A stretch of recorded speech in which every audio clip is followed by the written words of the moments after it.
ఆయన చేస్తే నువ్వు తాగినంత ఫలం నీ జన్మే తరిస్తుంది. నీ జన్మ కాదు, చేస్తే లోకము యొక్క జన్మ తరిస్తుంది. ఇక్కడ కొంతమంది 1000 మందో 10,000 మందో ఈ కార్తీక మాసంలో 1,00,000 మందో, ఎందుకంటే చాలా జనం వస్తున్నారని ఈవో గారు చెప్పారు.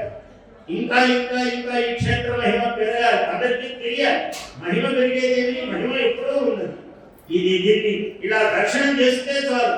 ఒక్కసారి దర్శనము చేస్తే ఈ కీసరగుట్టను ఒక గణపతి, ఒక హనుమంతుడు, ఒక పరమశివుడు, ఒక అమ్మవారు, అందరు రాముడు, ఈ 5 మంది అనుగ్రహం ఏకకాలంలో కలిగే ఏకైక క్షేత్రము కీసరగుట్ట.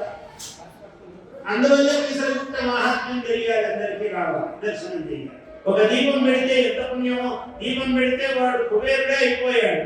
అటువంటిది కీసరగుట్టలో 5 మంది దేవతల అధిష్టానమై ఉన్న చోట దీపం పెట్టాడు అనుకోండి, వాడు ఏమి కావాలి, ఎంత కుబేరుడు కావాలి.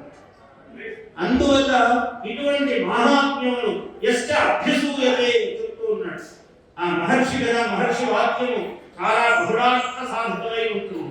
యశ్చ అభ్యసూయతే దేవం కారణాత్మానం ఈశ్వరం స కృష్ణ నరకం యాతి సహ పూర్వైః సహాత్మజైః.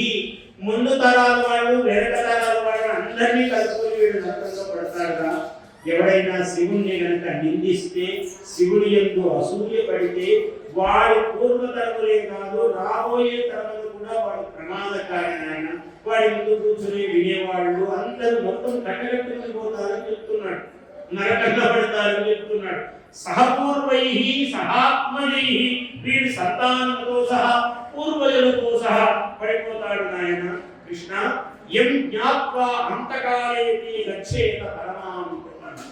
ఏ మహాత్ముని యొక్క తత్వమును తెలుసుకుని అంతకాలంలో కూడా ఉత్తమ గతిని పొందుతాడో పవిత్రం మంగళం మేఘ్యం కళ్యాణం ఇదం ఉత్తమం. అంత సర్వోత్కృష్టమైన పదావళి వాడుతున్నారు. పవిత్రం మంగళం మేఘ్యం, మామూలు పదములుగా ఒక్కొక్క పదానికి గంట సేపు చెప్తారు విశేషం. అటువంటి పదములు వాడుతున్నాడు. ఇదం బ్రహ్మ పురాభుత్వా సర్వలోక పితామహః సర్వస్తవానాం రాజత్వే విద్యామానం సమస్మనుపయత్. బ్రహ్మదేవుడు ఒక స్తోత్ర రాజమును సృష్టించాలి అనుకున్నాడు. అప్పుడు ఆయనకు 10,000 శివనామధేయాలు నోటి వెంట వచ్చాయి, 4 ముఖముల నుంచి. దాన్ని స్తవ రాజము అని స్థాపించాడు.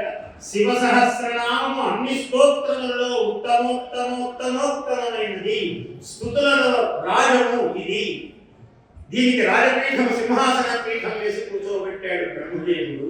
హరా ప్రభుతి చైవ అయం ఈశ్వరస్య మహాత్మనః స్తవరాజైతి ఖ్యాతో జగతి అమరపూజితః. దేవతలందరూ కూడా నిత్యము పఠించేటువంటి స్తోత్రం ఈ శివ సహస్రనామము. స్తవరాజము అనేటువంటి ఖ్యాతి బ్రహ్మదేవుడు ఎప్పుడు స్థాపించినాడో అప్పటి నుంచి దీనికి ఏర్పడినది.